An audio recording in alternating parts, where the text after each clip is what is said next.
A'udzubillahiminasyaitonirrajim. Bismillahirrahmanirrahim. Assalamualaikum warahmatullahi wabarakatuh.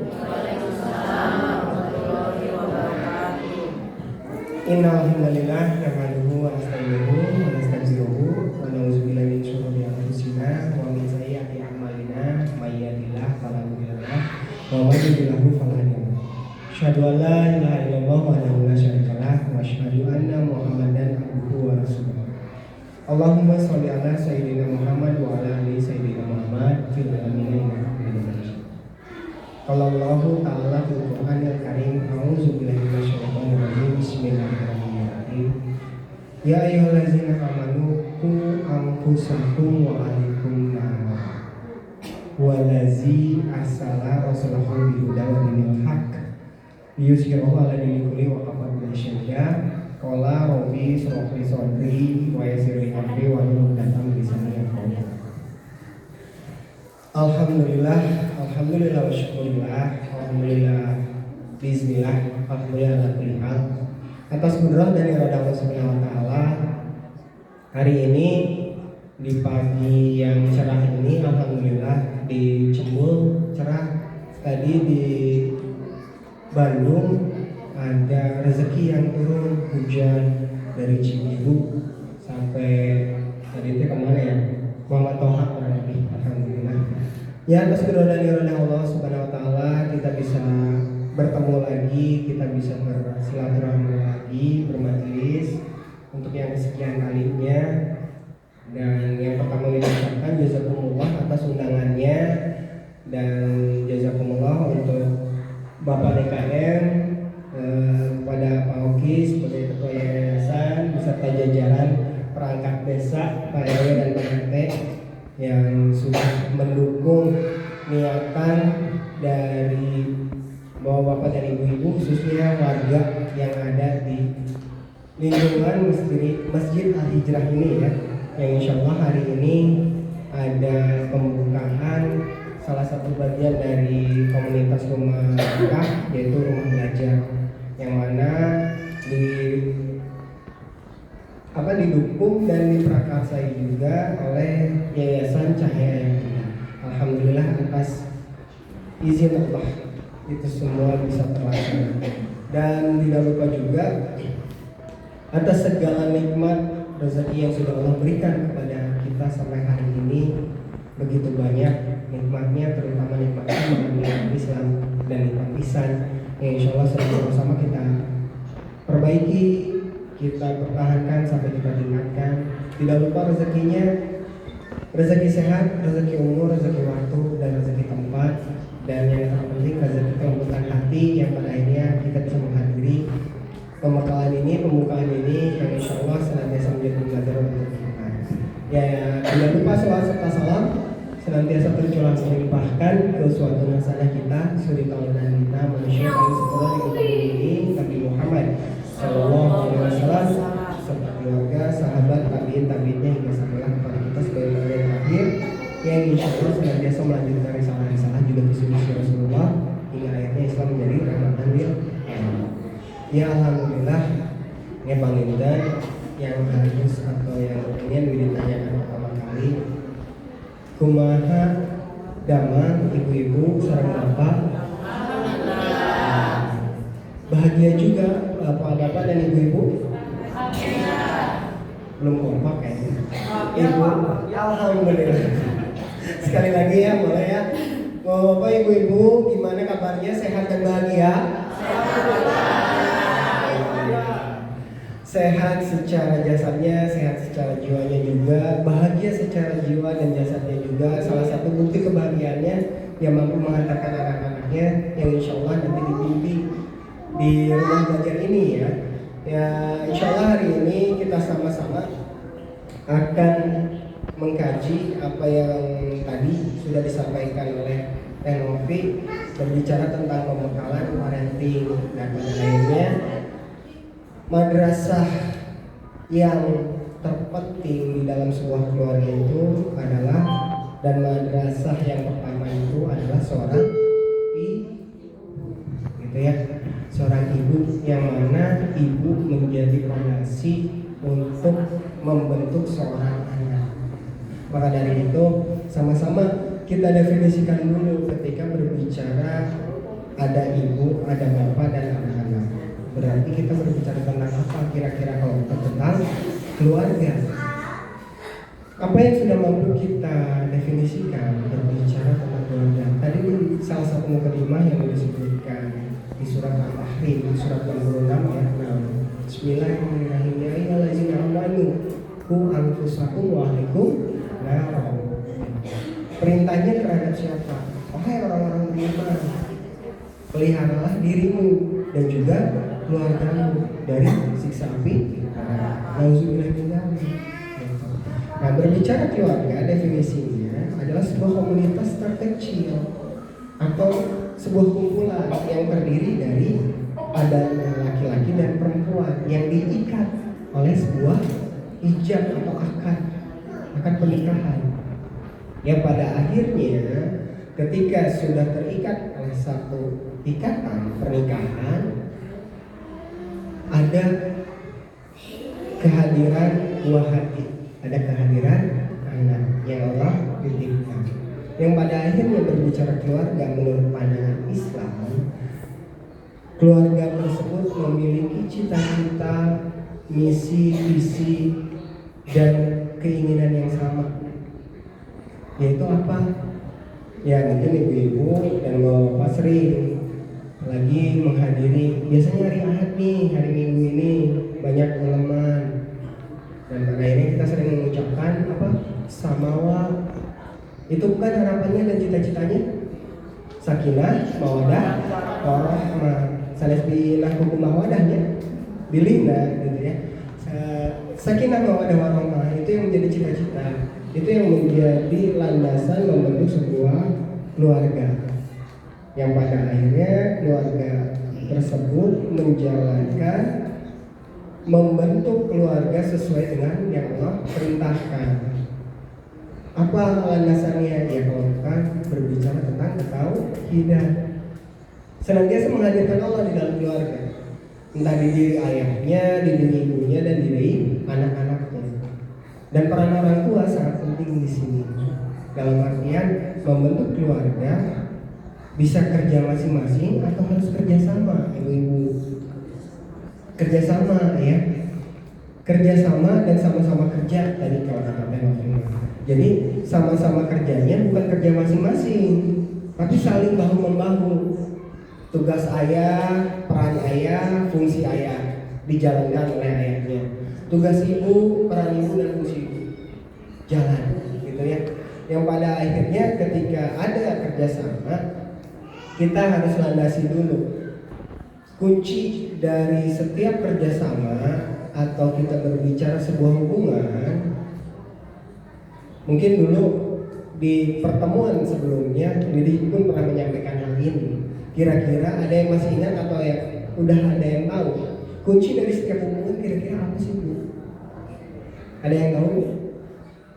Kunci dari setiap hubungan, baik hablum minallah ataupun hablum minannas. Apalagi kita berbicara sebuah skup terkecil yaitu usroh, keluarga. Apalagi kuncinya kalau bukan komunikasi. Ada yang kebagian waktu itu di TV ada acara namanya komunikasi. Ada yang ingat?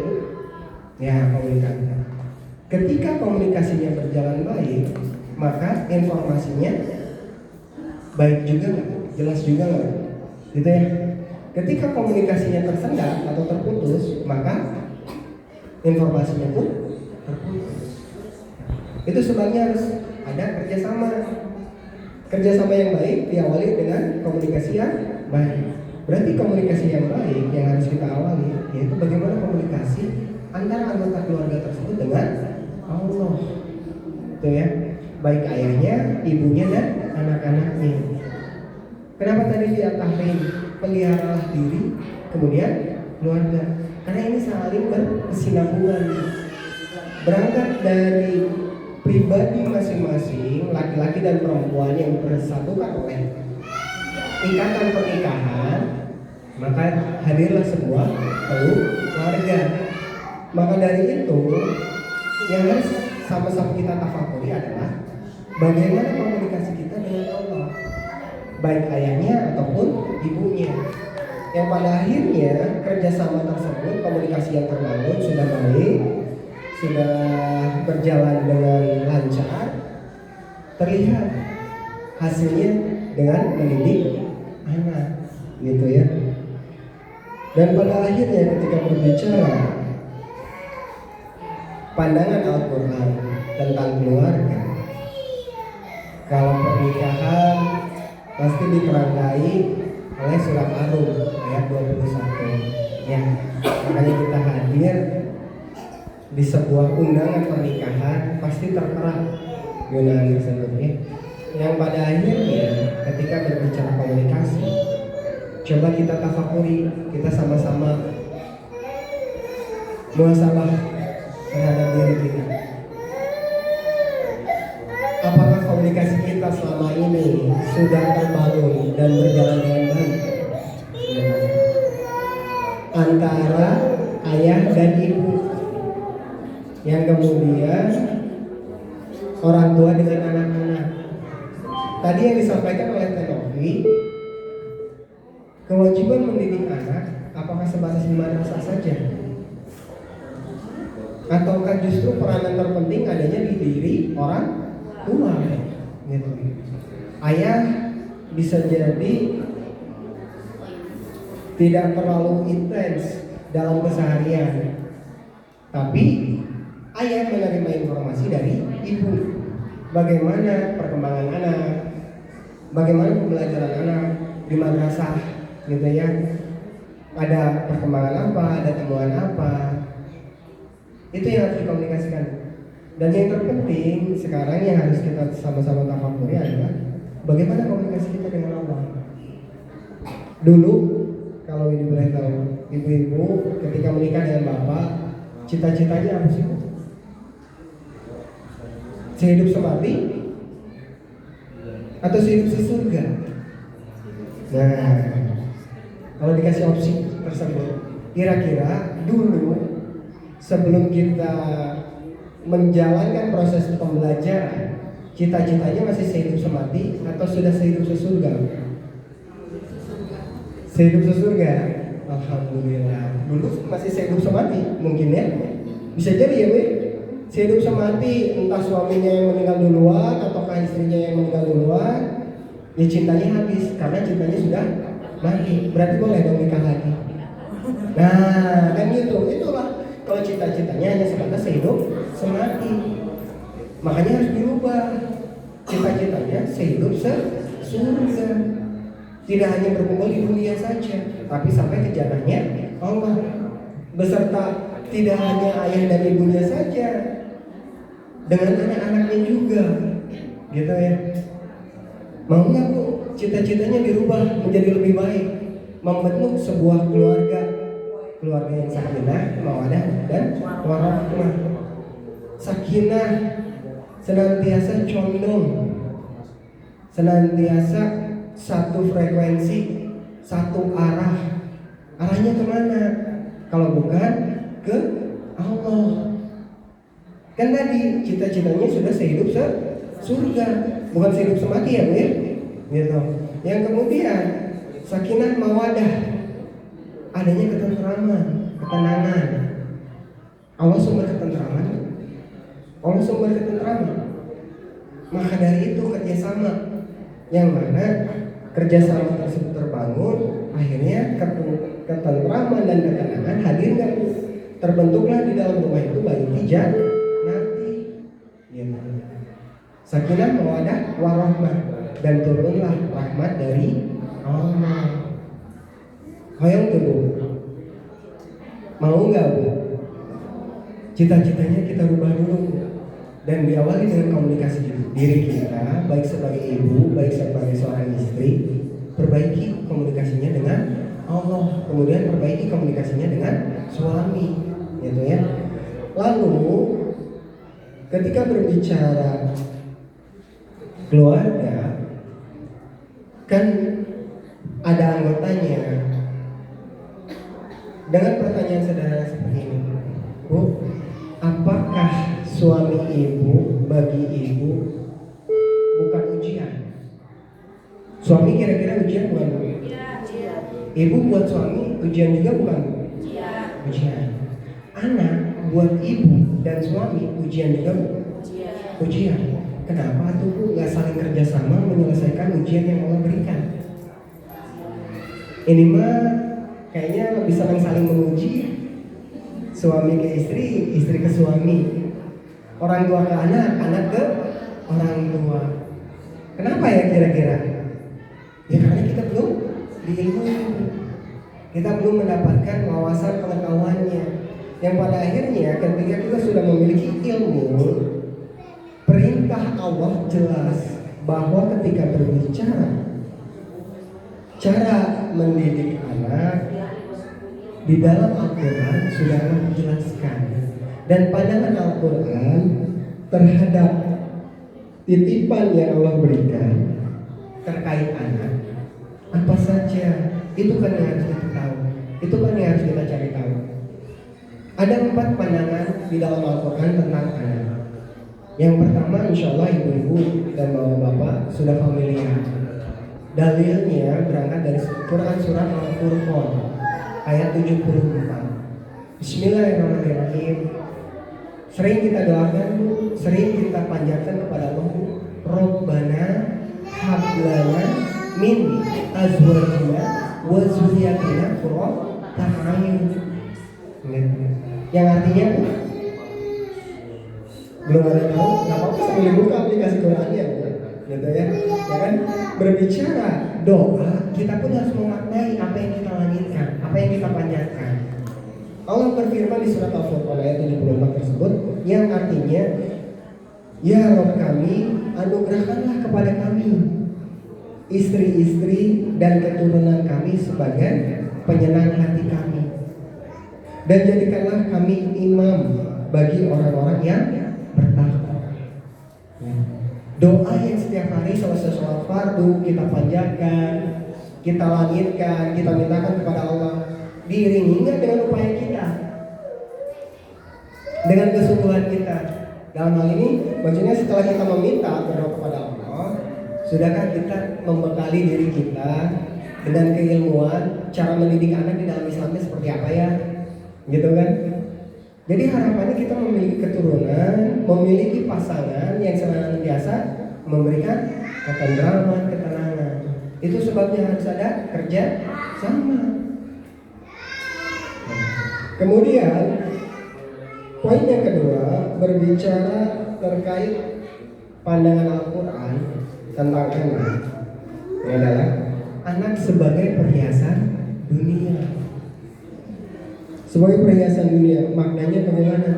Kita buka dalilnya di surat Al-Kahfi, surat 18 ayat 46. Ibu ada yang mau handphone? Di handphonenya ada aplikasi Quran? Lebih sering buka WhatsApp atau aplikasi Quran? Lebih sering buka TikTok atau aplikasi Quran? Mangga, nggak usah dijawab, nggak apa-apa. Mangga dibantu, langsung dibaca saja terjemahannya. Surat 18 ayat 46. Ketika Allah berfirman bahwa pandangan Al-Quran tentang anak adalah sebagai perhiasan dunia. Ada yang udah ketemu, Bu? Ada yang udah ketemu? 18 ayat 46. Gitu. Nah, ada yang udah ketemu? Beramal soleh menyumbangkan suara merdu. Al-Kahfi surat 18 ayat 46. Ada ya? Enggak? Enggak?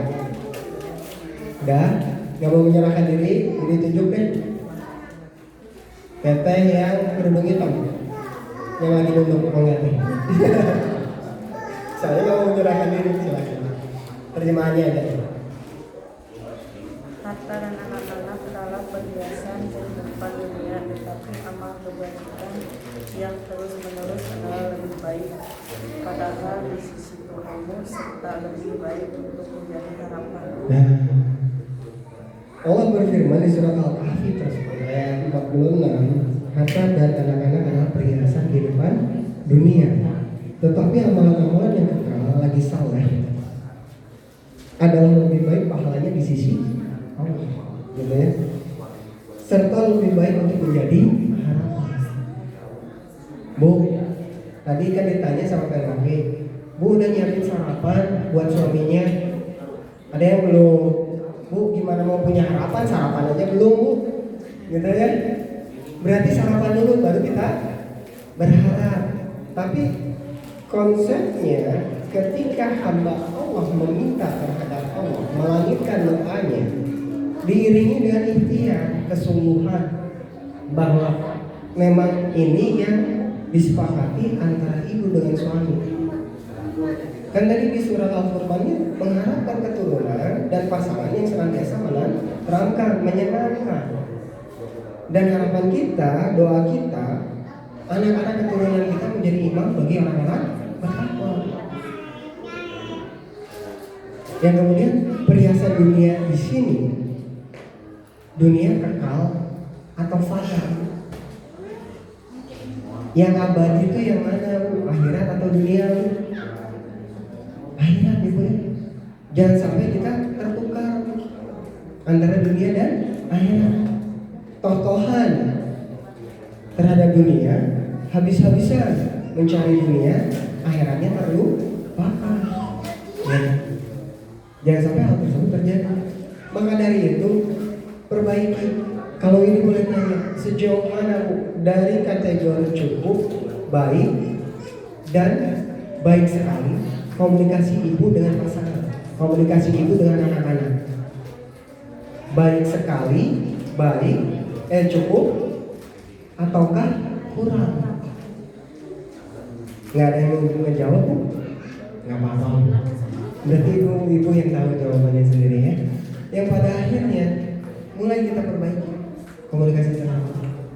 Ngobrol sanes pas akhir bulan, ya jatah, nggak gitu. Ya dedek jajan, nggak gitu. Tapi coba bangun komunikasi dalam keseharian. Ibu sering mendengar me time, quality time, ya sudah dibangun Bu.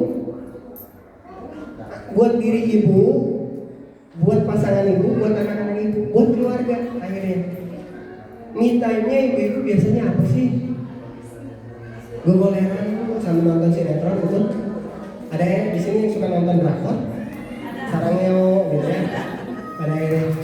Yang kemudian itu kan me time-nya ibu-ibu. Nah kemudian quality time ibu dengan pasangan. Suka Bu Indian, hujanan dulu kayak zaman pacaran. Berdua aja gitu maksudnya. Sudah terbentuk belum quality time dengan pasangan? Kemudian family time sudah belum dibentuk? Nah dari situ coba bangun dulu, membahagiakan diri. Kenapa tadi nanya ibu-ibu gimana sehat dan bahagia? Bahagiakan dulu diri ibu, maka kita akan mampu membahagiakan orang lain. Orang lain yang dimaksud adalah keluarga kita, ya pasangan kita, ya anak kita juga, kan gitu. Mau nggak Bu sih bahagia? Kok kayaknya masih pada bingung ini tuh. Ibu-ibu pengen bahagia? Ayo bahagia teh apa Bu? Tuh kan, ngelamun kan. Mendefinisikan bahagianya apa Bu? Seorang lancar tiap bulan dari si ayah. Jajan buat anak-anak ada, buat listrik ada, buat beras ada gitu. Atau bahagia itu seperti apa Bu? Bahagia mah sederhana Kang. Apa? Bahagia sederhana tuh bisa nonton drakor, bisa sambil layar-layar, bisa sambil gogoleran gitu. Atau gimana berbicara bahagia? Yang berbicara bahagia adalah yang paling dan sering kita abaikan, kita lalaikan. Apa Bu? Kata itu. Berarti kalimat yang pas, orang bahagia itu orang yang tenang atau orang tenang itu sudah pasti bahagia? Kira-kira gimana? Orang tenang pasti bahagia. Sepakat gak Bu? Sama ibu siapa Bu? Bu Yaya, nanti hubungi Teh Novi untuk hadiahnya ya Bu ya. Juga ayah dia juga anda. Ya, akhirnya orang yang tenang adalah orang yang bahagia. Bagaimana keseharian kita mengurus rumah tangga? Ya.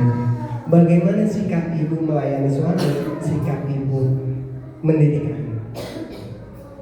Nah itu bisa kita sendiri yang merasakan, bisa kita sendiri yang mengukur. Kebahagiaan itu diciptakan atau dicari? Kalau kebahagiaan dicari, nah atuh kenapa atuh berangkat gitu ya? Mau kemana? Mau ke mall. Ngapain cari kebahagiaan? Pulang dari mall, kenapa pada manyun habis uang? Gitu. Berarti kebahagiaan sejatinya bukan dicari, tapi harus kita ciptakan.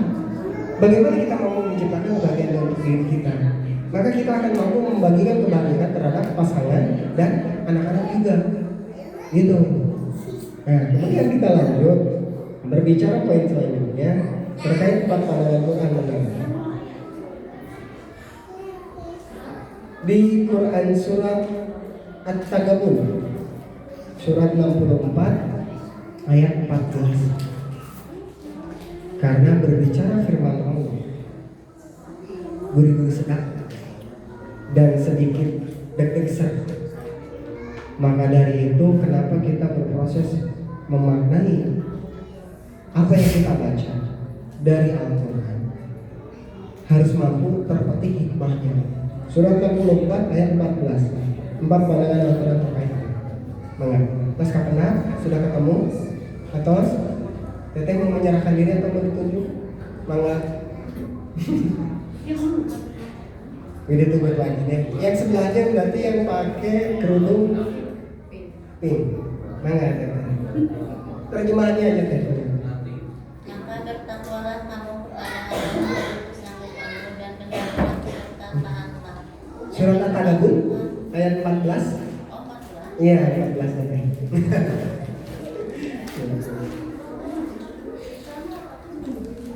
Ya. Wahai orang-orang yang beriman, sesungguhnya di antara istri-istrimu dan anak-anakmu ada yang menjadi musuh bagimu, maka berhati-hatilah kamu terhadap mereka. Dan jika kamu maafkan dan kamu santuni serta ampuni mereka, maka sungguh Allah Maha Pengampun Maha Penyayang. Kata Allah berdasarkan firman-Nya, pandangan yang ketiga berdasarkan Al-Quran, anak merupakan atau bisa jadi seorang musuh. Kita sering mendengar ada riwayat, ada keterangan yang menyebutkan ketika seorang anak digiring oleh malaikat untuk memasuki neraka dan ditanya oleh malaikat tersebut, mengapa engkau akhirnya masuk ke neraka? Karena orang tuaku tidak pernah mendidik. Dan orang tuanya ketika itu sudah memasuki surga karena pengakuan anak ke bawah orang tuanya. Nauzubillah min dzalik. Maka dari sekarang, ayo sama-sama mendidik anak, sama-sama memperbaiki komunikasi, gitu ya. Sama-sama membahagiakan diri dan sama-sama saling membahagiakan. Ibu bahagiakan diri ibu dengan cara ibu selama tidak melanggar syariat, apa yang kita tulis di dalam Quran dan Sunnah, gitu kan? Suami pun sama. Dan pada akhirnya bagaimana ibu bisa membahagiakan suami, suami pun bisa membahagiakan ibu, istri, gitu ya. Nah ini peringatan dari Allah. Selanjutnya pandangan Al-Quran terkait anak, poin yang terakhir masih di surat At-Tagabun ayat 15-nya. Nah, belum ada yang mau menyerahkan diri, masih mau ditunjuk. Ibu tos kapan lah? Mangga ibu.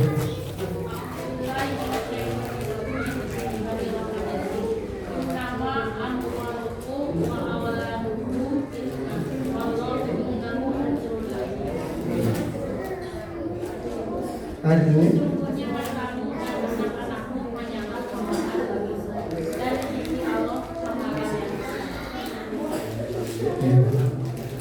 Sesungguhnya Allah berfirman di surat At-Tagabun ayat 15-nya, pandangan Al-Quran, poin yang keempatnya, anak itu adalah cobaan. Kalau cobian apa bu? Tuangan, kuliner. Kalau cobaan, kehidupan. Kalau cobian, kuliner. Beda, ini mah tukang jajan semuanya. Senang jajan, makanya saya cobianana. Hari nanti cobaan, menerima cobaan, aduh Allah. Ditambahan, iya, aduh Allah iya. Gitu akhirnya ya. Gitu prinsipnya. Yang pada akhirnya ketika berbicara, firman Allah di surat Al-Tagabun tersebut, surat ke-64 ayat 15. Sesungguhnya harta dan anak-anakmu adalah cobaan. Cobaan bagian dari kehidupan. Pasti merasakan. Kalau nggak mau punya cobaan gimana bu? Mangga ke payung. Duluan kemana? Ketemu Allah. Gitu. Karena sebuah keniscayaan di dalam kehidupan senantiasa menghadapi ujian, bu. Senantiasa menghadapi musibah. Dan cobaan juga ada ya. Nah, sudut pandangnya kita berdasarkan Al-Quran, Allah memberitahukan, menginformasikan, jangan sampai harta dan anak-anak menjadi cobaan. Bagaimana kita mampu mendidik anak, bekerja sama dengan suami, mendidik anak, menjadikan anak yang soleh dan soleha. Ulang? Lajar Pak RW. Alhamdulillah. Darah gimana? WDW nya. Oh, gitu. Oh. Lajar Pak RW. Banyak. Sehat-sehat. Waalaikumsalam. Ya, berarti apa yang harus sama-sama kita maknai ketika berbicara surat 15-nya tersebut, bahwa anak adalah cobaan bagi kita. Yang dimaksudnya cobaan saya seperti apa bu? Bu merasakan nggak bu bahwa kita senantiasa diuji kesabaran, kelelahan, yang pada akhirnya bu kalau capek kita harus ngapain yang pasti? Istirahat. Tapi yang sering kita lakukan ketika merasakan capek apa bu? Curhat. Nah, betul? Istri tahu nggak? Suami aku gitu. Ya Allah, kan nggak gitu. Si kakak ya Allah, gini. Itu teh lagi capek. Jadi ketika capek yang pas apa? Istirahat, bukan curhatnya ke siapa bu? Ya tadi. Jangan lupakan, tempat curhat yang terbaik adalah ketika kita mengadukan segala sesuatunya terhadap Allah. Apapun yang lagi kita rasakan. Bu, ada sebuah penelitian dan dari sudut pandang psikologi bu ya. Ibu-ibu kebayang, seorang akhwat, seorang perempuan, ini ada 2 redaksi nih. Dari sisi psikologi menyebutkan bahwa seorang akhwat, seorang wanita dalam 1 hari itu harus mengeluarkan 6.000 kata. Redaksi yang pertama.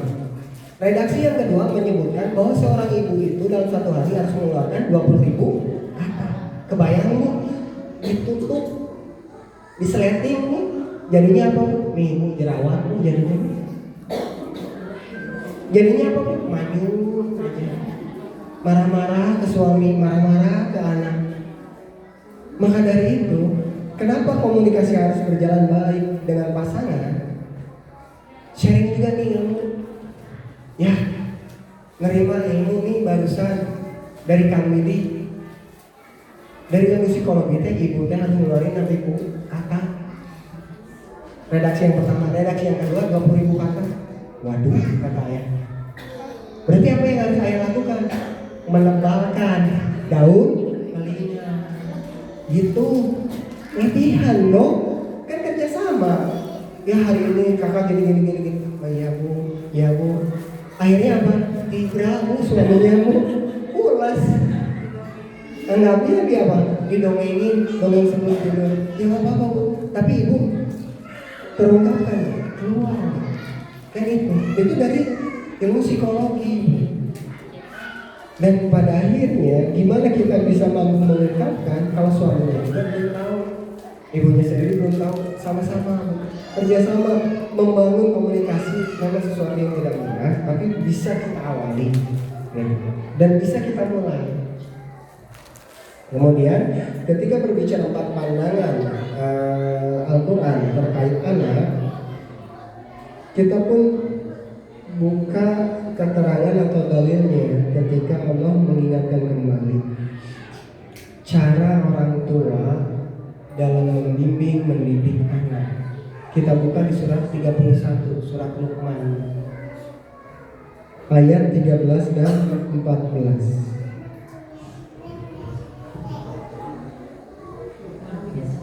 Ya, surat 31 ayat 13 dan 14. Nah, Bu, jangan pada tegang atau Bu, santai aja Bu. Ya, santai ya. Cuman harudang ya. Gitu ya, tegang. Ayat 13 dan 14 Bu. Ya. Mana?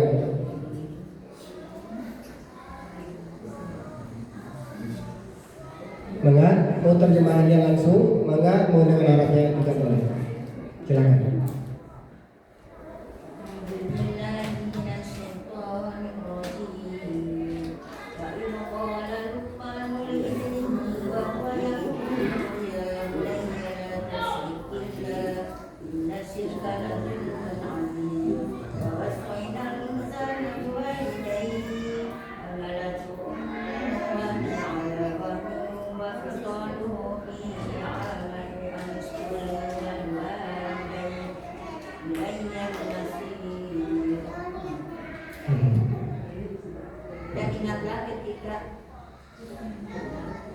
Dan ingatlah ketika Luqman berkata kepada anaknya, ketika dia memberi pelajaran kepadanya, wahai anakku, janganlah engkau mempersekutukan Allah. Sesungguhnya mempersekutukan Allah adalah benar-benar kezaliman yang besar.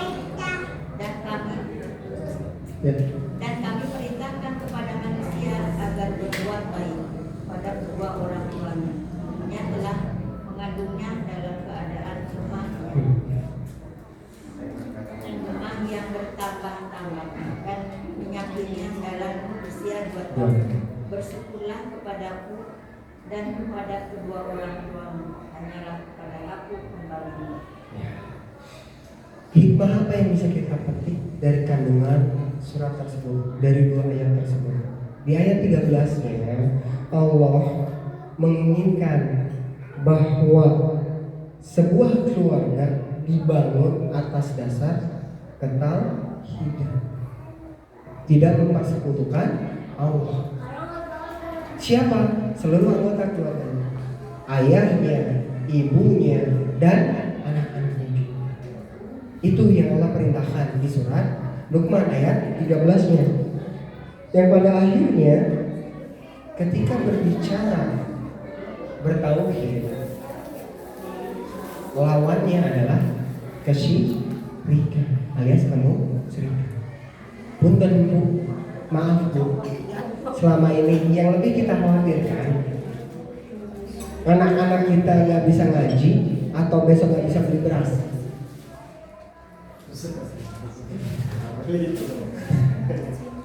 Kan dua-duanya. Jadi harus gimana tuh? Beli beras dulu atau nyuruh anak dulu ngaji? Kan gitu ya. Terus bahkan di rumah bunyi gas ya. Gimana?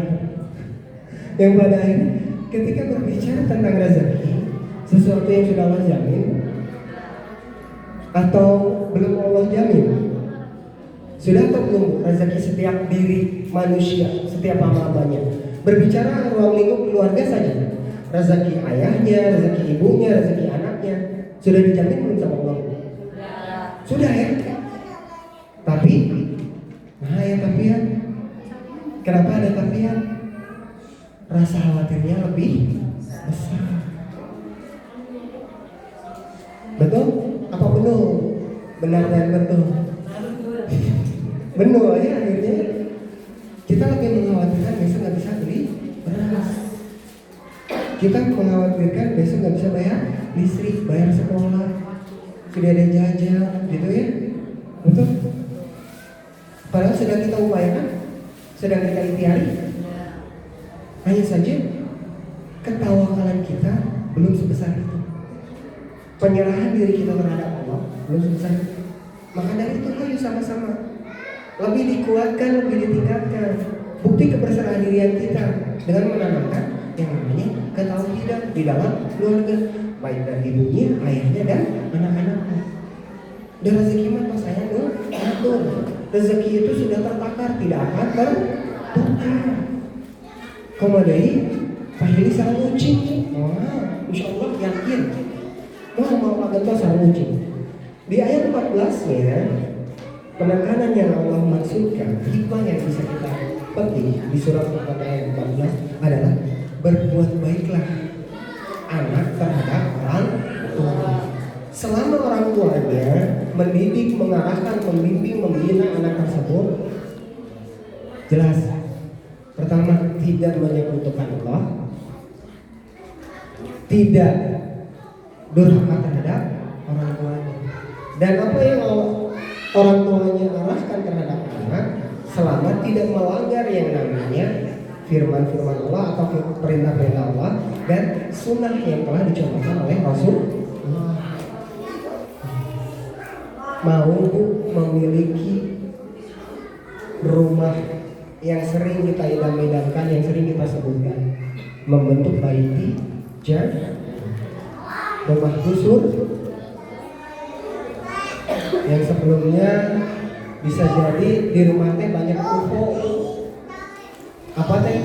UFO teh apa bu? Piring terbang. Berarti belum tuh terbentuk baiti janati di rumah teh. Yang pada akhirnya ketika berbicara pembentukan tersebut harus ada kontribusi, harus ada kerjasama antara anggota keluarga. Harus ada komunikasi yang terbangun, terjalin baik antara anggota keluarga. Apalagi ketika berbicara fungsi, peran, dan tugas dari seorang ayah, dari seorang ibu, pun dari anak-anaknya. Pada akhirnya sejauh mana kesungguhan keinginan kita untuk membangun keluarga yang tadi di awal sakinah mawadah warahmah, yang pada akhirnya di rumah terbentuk yang namanya baiti janati. Mau atau mau banget mempunyai keluarga yang sakinah mawadah warahmah. Pengen aja atau mau banget membentuk baiti janati di dalam rumah tangganya. Berbicara rumah tangga yang sudah mampu kita definisikan, apa fungsi dari rumah, apa fungsi dari tangga?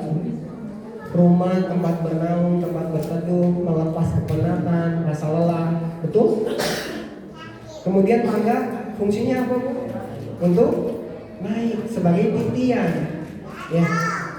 Naik ke atas ke bawah bu? Ke atas ya. Di atas ada siapa bu? Kalau berbicara hakikat ada. Nah maka dari itu sama-sama kita definisikan mau membangun rumah tangga itu tempat bernaung, tempat curhat, tempat bertukar pikiran, tempat sharing yang pada akhirnya landasannya yang terkuatnya adalah segala sesuatu berdasarkan perintah Allah. Nah kemudian selanjutnya berbicara tentang parenting, apa yang harus kita lakukan dalam hal menjadi orang tua, panduan menjadi orang tua dalam hal apa? Mengasuh anak berdasarkan Al-Quran. Di sini kita ada 8 poin cara mengasuh anak berdasarkan Al-Quran. Yang pertama apa bu? Ikhlas lillah kita bu. waktu kita belum dititipi anak solehah dan soleh gitu ya, masih berdua-duaan, masih sering indiaan gitu ya, masih sering pacaran, mengharapkan nih ingin segera mendapatkan momongan anak, maka ada nggak kerjasama antara suami dan istri? Ada. Kenapa tuh pas ngurusnya itu mah urusan ibu, urusan ayah tuh, nah saya menyalahkan. Padahal dulu waktu ngadonannya, waktu bikinnya kan ada kerjasama ya.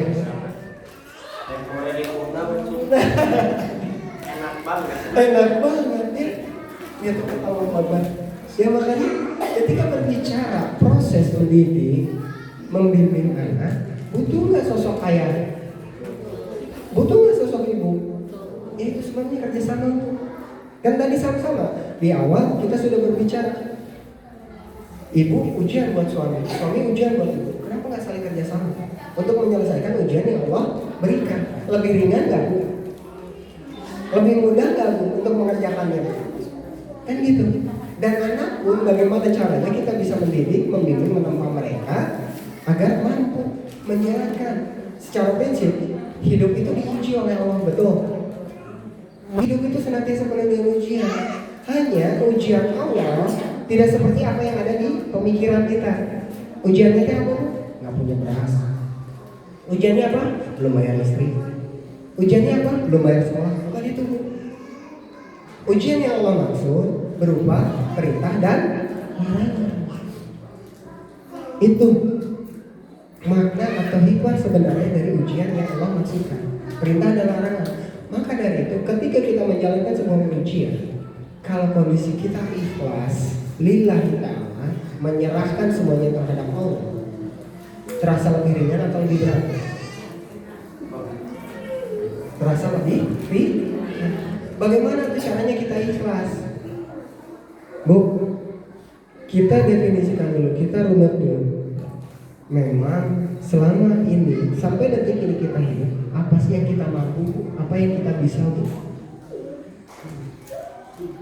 Kalau Allah tidak menurunkan biiznillahnya, izinnya, dengan melembutkan hati kita, meringankan langkah kita, bisa nggak kita hadir ke Masjid Al-Hijrah? Kalau Allah tidak mengizinkan kita untuk menikah, memiliki keturunan, punya nggak kita keturunan? Punya nggak kita pasangan? Tidak. Itu landasan ikhlas lillahi ta'ala. Ternyata kita tidak mampu apa-apa. Maaf, dengan mengalihkan mata. Kalau Allah tidak mengizinkan kita untuk mengalihkan mata, gimana kira-kira? Boros insto, perih mata sampai kering, ya. Maka dari itu, untuk mengalihkan mata saja, ternyata kita tidak bisa. Kok pede banget? Terus pada akhirnya kita yang merawat, kita yang dititipi, tapi rasa memilikinya begitu besar. Kenapa landasannya harus ikhlas dulu? Kita akan tahu bahwa anak hanyalah titipan. Sedangkan tadi 4 pandangannya, anak itu senantiasa menjadi cobaan, perhiasan dunia, menjadi musuh. Dan pada akhirnya yang menjadi harapan yang sering kita doakan, poin yang pertama, senantiasa menjadi penenang dan senantiasa mampu mengimami orang-orang betapa yang lainnya. Itu kan harapan anak-anak itu menjadi penenang, bukan menjadi musuh, apalagi menjadi cobaan. Ya. Yang kemudian cara mengasuh berikutnya selain ikhlas, poin yang pertama, senantiasa mampu menanamkan prinsip keimanan dan ketauhidan. Keimanan dan ketauhidan. Sekarang ya tadi nyatanya kita berbicara realitas saja, Bu. Bu, yang disebut dengan iman itu seperti apa? Dan yang disebut dengan tauhid itu yang seperti apa? Kenapa harus kita tanamkan prinsip keimanan dan ketauhidan? Yang disebut dengan iman, yang sering kita ucapkan setiap hari, iman itu yakin, percaya. Hanya sebatas itu kan? Tidak. Prinsipnya surah Al-Baqarah ayat 2 dan 3, yang mana di situ tidak ada keraguan-raguan. Itu dalil Qur'annya. Menurut Imam Syafi'i, iman itu apa? Sesuatu yang kita pastikan, kita benarkan, dibenarkan oleh hati, tasdikul biqauli. Kemudian apa? Iqrarul bil lisan, diucapkan oleh perkataan, oleh lisan. Kemudian amal atau af'alul bil arkan, dikerjakan oleh langkah perbuatan, oleh amal perbuatan. Tentu saja amal soleh. Itu definisi iman oleh Imam Syafi'i. Berdasarkan Al-Quran, yang disebut keimanan itu tidak ada yang namanya ragu-raguan. Contoh yang sering kita alami, ya beras habis, besok gimana ya? Berarti itu sudah ada keraguan-raguan. Mau kita tidak yakin besok Allah sudah menyiapkan rezeki untuk kita. Punten-punten, maaf nih, pede gitu besok masih bangun, udah mikirin beras, udah mikirin jajan buat anak. Kalau malam malaikat Israel sama Allah diutus buat nyamper, buat ngejemput kita gimana? Kan gitu. Maka dari itu yang namanya keimanan murni, tidak ada yang namanya keraguan. Ada yang namanya keraguan saja. Punten-punten. Ini berdasarkan dalil, berdasarkan firman Allah. Berarti harus diperbaiki keimanan kita.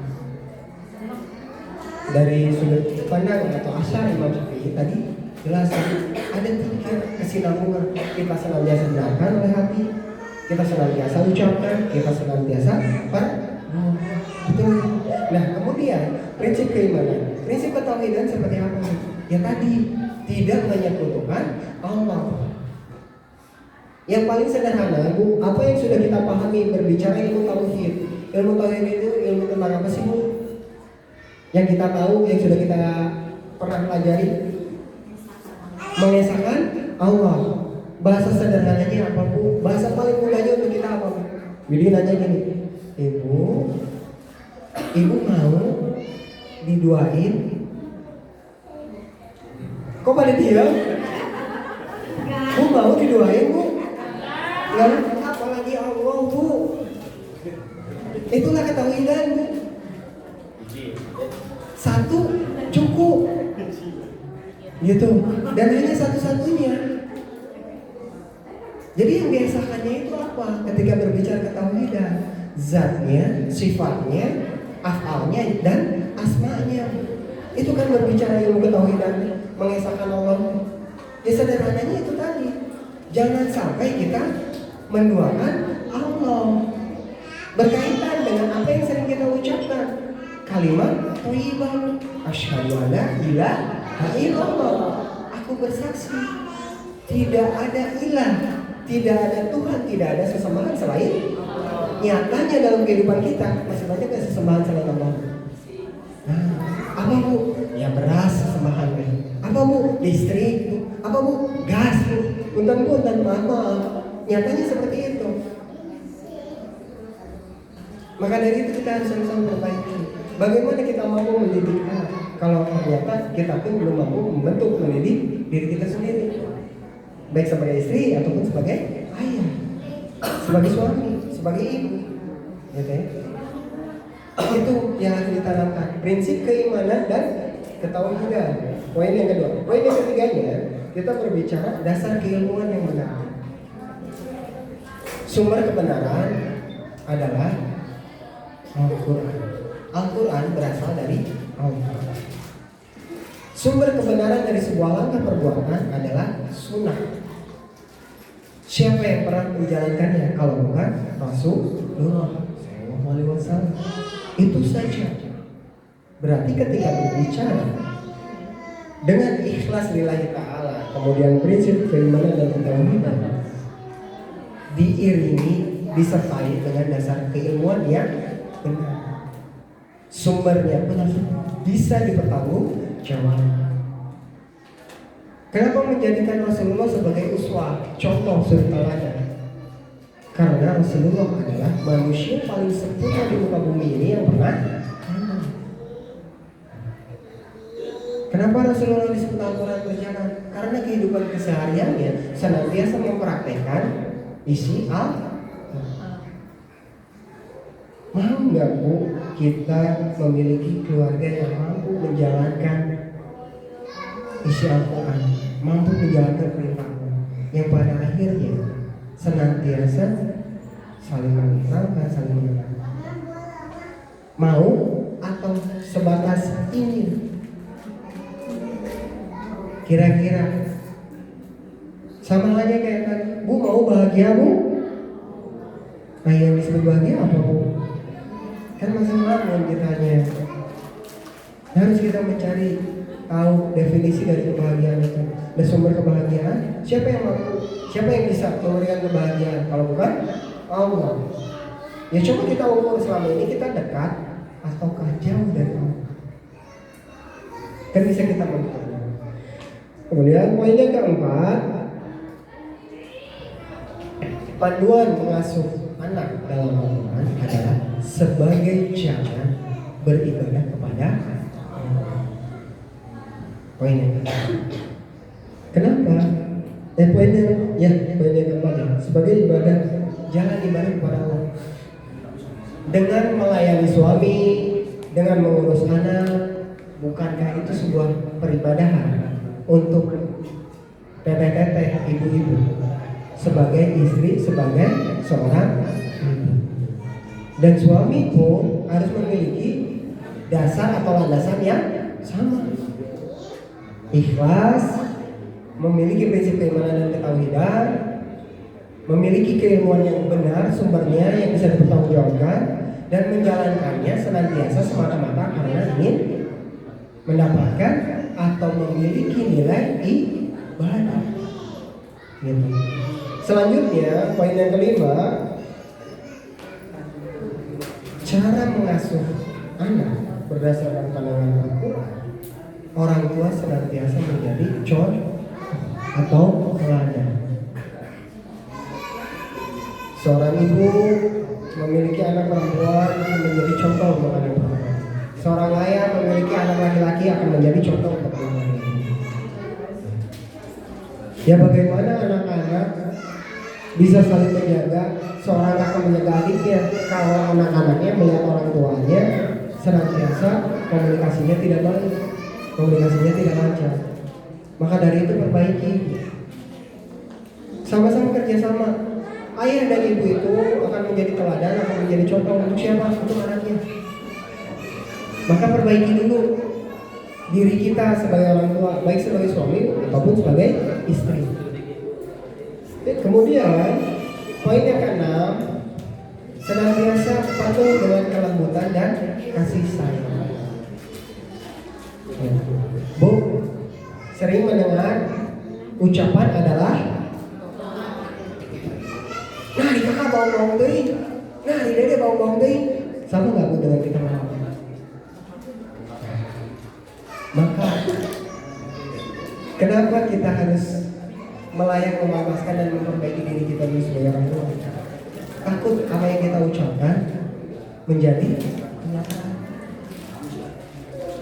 Aduh ya Allah, kakak meni soleh banget. Ya Allah, dede meni soleh banget. Sing jantan imam masjid haram, gitu kan? Yang jadi imam masjid Nabawi. Jadi kita mampu mengelola amarah, mampu mengelola emosi, gitu. Senantiasa menyampaikan segala sesuatunya, kalimat yang keluar pun akan baik. Karena tadi landasannya kita ikhlas, apa yang kita ucapkan senantiasa lembut, senantiasa penuh dengan kasih sayang. Jangan sampai yang keluar dari ucapan seorang ibu menjadi sebuah umpatan. Apalagi pundan. Ingat dengan kisah maling kundang, apa yang diucapkan oleh ibunya akhirnya menjadi sebuah kutukan. Alhamdulillah. Poin selanjutnya, poin yang ketujuh, yaitu senantiasa memenuhi hak anak-anak. Bu, punten, kenyataannya Makanya selama ini yang sering kita lakukan, yang sering kita jalankan, kita memaksa anak untuk berpikir seperti kita atau kita memasuki dunia pemikiran anak. Alhamdulillah kalau kita sudah mampu, sudah bisa menempatkan pemikiran kita di pemikiran dia. Tapi sebelum kita diilmui, kita banyak memaksa anak untuk berpikir seperti kita. Jadi haknya anak itu tidak terpenuhi. Waktunya main, ya mangga main Bu. Tapi kita harus mengingatkan, kakak, dede, pulang sekolah mau main dulu boleh. Contoh pulang jam 12, sekarang makan siang dulu, gitu ya. Mau bobo siang dulu, bobo siang. Mau main dulu. Jam 1 atau jam 2 harus sudah pulang ke rumah. Bukan dengan kita mana, pulang sekolah tuh bukannya main, istirahat, nggak seperti itu. Tapi bagaimana kita tadi membangun komunikasi dengan anak juga, memberikan pengertian. Tapi bukan memaksakan, bukan memaksa anak untuk berpikir seperti kita. Dan dunia anak itu dunia penuh dengan permainan. Makanya kenapa kita harus penuhi hak anak? Waktunya belajar, ingatkan untuk belajar. Jam segini sampai jam segini main, bangga. Tapi harus ingat ya sama janjinya ya. Ingat ya janji kakak, ingat janji dede sama ayah, sama bunda, sama ayah, sama ibu. Ya tak? Jangan paksa anak untuk berpikir seperti kita. Hingga akhirnya haknya anak-anak tidak terpenuhi. Banyaknya kita memaksakan. Lagi senang makan sama apa Bu? Sama cireng. Ya udah, sediain cirengnya Bu. Gitu ya. Lagi senang makan sama apa? Cimol. Sediain cimolnya.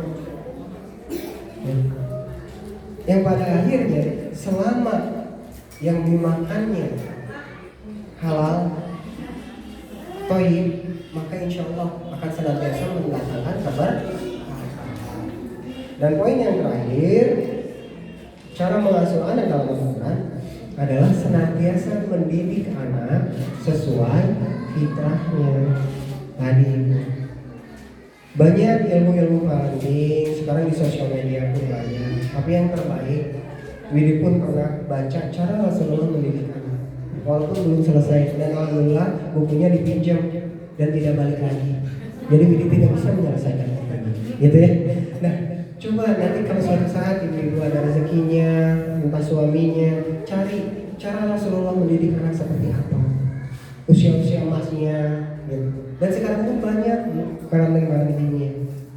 Hanya saja pertanyaannya tadi, ketika berbicara kebahagiaan, ibu-ibu mau untuk bahagia? Mau ya? Mau juga berarti ibu-ibu memiliki keluarga yang bahagia.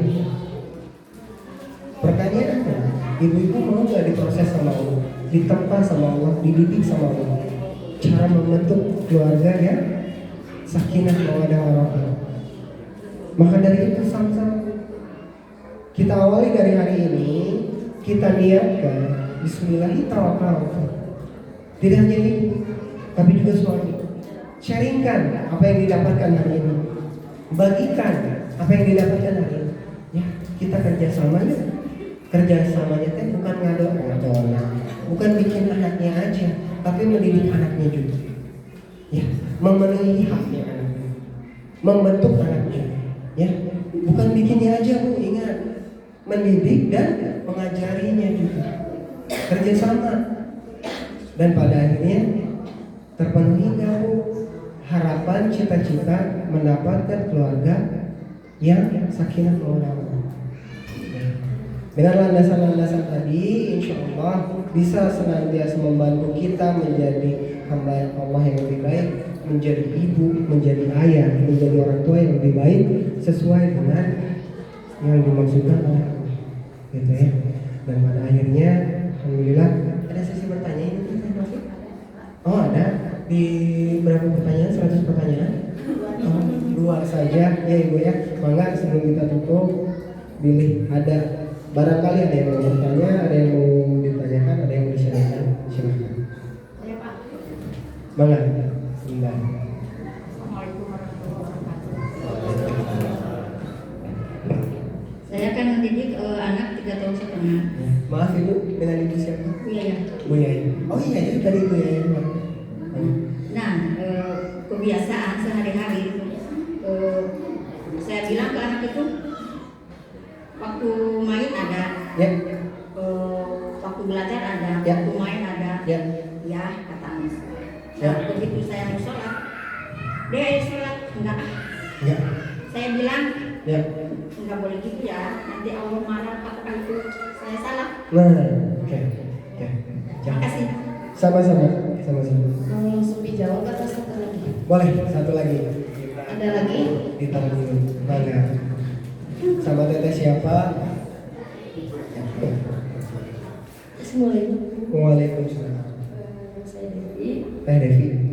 Kan tadi kan yang dijelaskan sama Pak Ustadz, anak yang soleh atau solehah itu kan peran pentingnya itu kan ada orang tua ya, Ya. dari membesarkan mendidik yang Ya. Nah, apa yang tadi disampaikan Ustadz kan anak itu akan menjadi perhiasan dunia, bahkan bisa jadi menjadi musuh juga. Bisa menjadi musuh juga. Nah, pertanyaan saya di sini, Ustadz, kan anak itu akan menjadi musuh ketika di tengah mau masuk ke dalam neraka itu kan imbasnya kan ke orang tuanya. Betul. Ya. Berdasarkan keterangan ya. Namun, Ya. bagaimana jika seorang anak ini Ya. tidak tinggal dengan orang tuanya, entah itu karena perceraian atau entah itu karena orang tuanya yang telah meninggal. Ya. Nah, jika anak ini soleh, apa itu pahalanya akan mengaruh kepada orang tuanya, sedangkan itu kan mereka kan tidak diurus, tidak dididik. Ya. Sebaliknya juga, jika anak itu durhaka Ya. kepada orang tuanya karena Ya. tidak diurus, nah itu imbasnya juga akan ke orang tuanya juga tidak. Sedangkan Ya. selama ini tidak tinggal dengan orang tuanya. Selama ini tidak tinggal dengan orang tua. Assalamualaikum. Waalaikumsalam. Pertanyaan dari Bu Yaya tadi tentang kalimat penyampaian, ya. Pertanyaan kedua dari TDP tadi tentang jadi amal jariah apakah dosa jariah gitu ya, yang terkait kondisi. Baik. Dari yang Bu Yaya dulu, ketika mengingatkan anak, apakah sudah tepat kita kesampingkan dulu kalimat salah dan benarnya, tapi bagaimana kita menempatkan sebuah kalimat yang baik gitu, terhadap anak. Kembali lagi Bu Yaya, bisa nggak kita memaksa anak untuk berpikir dengan pola pikir kita, sedangkan usianya kan masih jauh? Berarti cara yang paling baik adalah gimana? Kita kasih pengertian, disesuaikan dengan umurnya. Kalau berbicara salah atau tidak, mungkin Widi akan menjawab belum pas ya Bu ya dengan kalimat tadi. Nanti Allah marah. Emang kalau Allah marah gimana? Gitu kan, seorang anak itu banyak sisi kritisinya ya, dan rasa penasaran. Pasti akan menjawab. Yang pada akhirnya ujung-ujungnya pun tentu Widi pun memahami. Ini anak bawel banget sih, banyak nanya ya. Akhirnya kita nggak bisa menjawab. Ya nanti sama ayah dikasih tahu. Ujung-ujungnya kita kepancing emosi, bisa jadi seperti itu. Dan baiknya seperti apa? Ya, kita kasih pengertian. Nah, kenapa kita harus sholat? Kita kasih pengertian. Dede atau kakak suka ngobrol sama teman, iya. Nah, Dede suka ngobrol sama teman. Waktu sholat itu, ini waktunya kita minta segala sesuatu sama Allah. Kita waktunya berdoa sama Allah. Gitu. Memperbaiki kalimatnya kurang lebih seperti itu Bu ya. Kalau untuk teknis dan gaya penyampaian, Widi yakin Ibu pun sudah lebih memiliki pengalaman gitu ya. Mangga, tinggal cara mengemas saja. Ya. Atau contohnya sekarang gini, Bu, membentuk keluarga yang sakinah mawaddah warahmah, sesuatu yang berat, kalimatnya, sesuatu yang berat atau sesuatu yang tidak mudah. Kita akan memilih kalimat yang mana? Yang berat atau yang tidak mudah? Tidak mudah. Lebih enak ya. Terus kita masih ada keinginan untuk mengupayakannya, betul? Kalau kalimatnya berat, terkesan lebih banyak malasnya, tidak maunya, dan pada akhirnya mental block sudah ada di hadapan kita, berat. Padahal belum kita coba. Contohnya gitu ya Bu ya. Jadi menempatkan kalimat terhadap anak sebisa mungkin kita menyampaikan sesuatu yang baik, kalimat yang baik, karena mereka masih bersih sekali dan segala sesuatu yang diucapkan oleh orang tuanya akan mereka. Nah, pertanyaannya itu Bang Intan, Bu Yaya yang bisa dibantu sami-sami tinggal cara menyampaikan saja. Dari Teh Devi berbicara tentang kondisi dan keadaan, apakah sebuah amalan perbuatan anak akan menghadirkan sebuah amal jariah, sedekah jariah, amal soleh jariah, ataukah menjadi dosa jariah untuk orang tuanya dengan kondisi anaknya tidak tinggal dengan orang tuanya. Punten, kita lihat dulu, maaf, anak yang pada akhirnya menjadi korban perceraian gitu ya, menjadi ataukah orang tuanya dua-duanya sibuk bekerja kemudian dititipkan paling sering ke neneknya ya gitu ya. Cikal bakalnya datangnya dari mana teh? Tentu saja dari orang tuanya. Ada nggak yang namanya mantan anak? Ada. Berarti di dalam Islam sebuah ikatan ada dua jenis ikatan. Ikatan yang dipersatukan oleh Allah secara langsung, dalam artian bukankah saat ini kita sedang dipersaudarakan oleh Allah melalui apa? Melalui majelis ilmu ini, ya, melalui taklim ini kita sedang dipersaudarakan. Dan kemudian ada ikatan berikutnya adalah ikatan biologis, ikatan darah. Kan nggak ada tuh yang namanya mantan anak ya. Jadi ketika anak tersebut menjadi soleh, akankah menjadi amal jariah untuk orang tuanya? Tentu saja. Ketika anaknya durhaka, apakah akan menjadi dosa jariah juga untuk orang tuanya? Tentu saja. Gitu. Jelas. Terlepas gitu ya, kontribusi orang tuanya dalam hal mendidik, dalam hal membentuk, minimkah, banyakkah, atau bahkan tidak ada sama sekali. Tapi berbicara anak tersebut dititipkan, contoh misalkan mau nenek dari ayahnya atau nenek dari ibunya, ada kaitannya nggak? Berkaitan, berhubungan nggak? Tentu saja berhubungan, entah dari nenek ayahnya atau dari nenek ibunya. Jadi ketika anak tersebut terbentuk menjadi anak yang soleh, perantaranya melalui neneknya, orang tuanya kebagian nggak? Kebagian. Gitu ya. Ketika anak tersebut punten-punten dan maaf nauzubillah min dzalik menjadi anak yang durhaka melalui perantara nenek atau kakeknya, orang tuanya kebagian juga. Gitu deh. Dan pada akhirnya kenapa tadi di awal di surat At-Tahrim itu kita harus berangkat dari diri dulu? Karena berbicara diri akan berdampak terhadap lingkungan yang terdekat adalah keluarga. Setelah dari keluarga, berdampak yang terdekat adalah masyarakat. Setelah masyarakat, contoh yang sedang terjadi di negeri kita, berdampak terhadap satu negeri.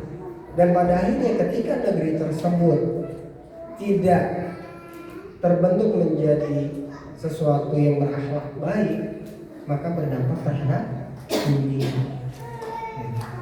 Itu yang makanya bagaimana bisa membentuk sebuah dunia, sebuah peradaban yang baik ketika dari dirinya, dari keluarganya, dari masyarakat atau lingkungan, dan dari negerinya belum terbentuk yang baik. Gitu ya. Kurang lebihnya ya. Berarti ketika berbicara amalan jariah dan dosa jariah, apalagi hubungannya anak dan orang tua, senantiasa terhubung. Terlepas dari kondisi terpisah jauh dari orang tua ataukah tidak serumah dengan orang tua akibat dari perceraian kah atau dari apakah. Dan pada prinsipnya Allah tidak menyukai hamba-hambanya yang tercerai berai. Gitu Bang Intan yang bisa dibantu jawab Bu Yaya dan Evi. Kita cukupkan pertemuan kita kali ini. Al-haqqu min rabbika fala takunanna minal mumtarin. Kebenaran murni datangnya dari Allah, adapun kekurangan kehilafan murni datangnya dari diri sebagai Allah. Unzur maqala wa la tanzur maqala. Dengar, perhatikan apa yang disampaikan, jangan mengerti apa yang disampaikan. Tapi sebelum kita tutup, marilah sama-sama kita rendahkan hati, Kita tundukkan kepala, kita tengadahkan tangan, kita langitkan menjadi harapan, menjadi doa kita kepada Allah Subhanahu wa taala. A'udzubillahi minasyaitonirrajim. Bismillahirrahmanirrahim. Rabbana hab lana min azwajina wa dzurriyyatina qurrata a'yun waj'alna lil muttaqina imama.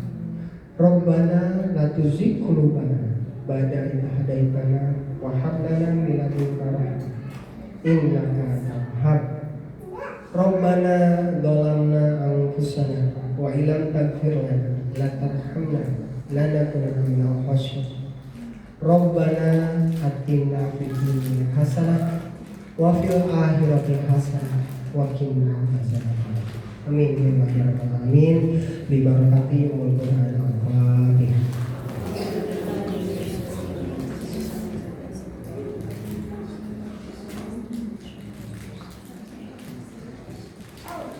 Amin ya rabbal alamin.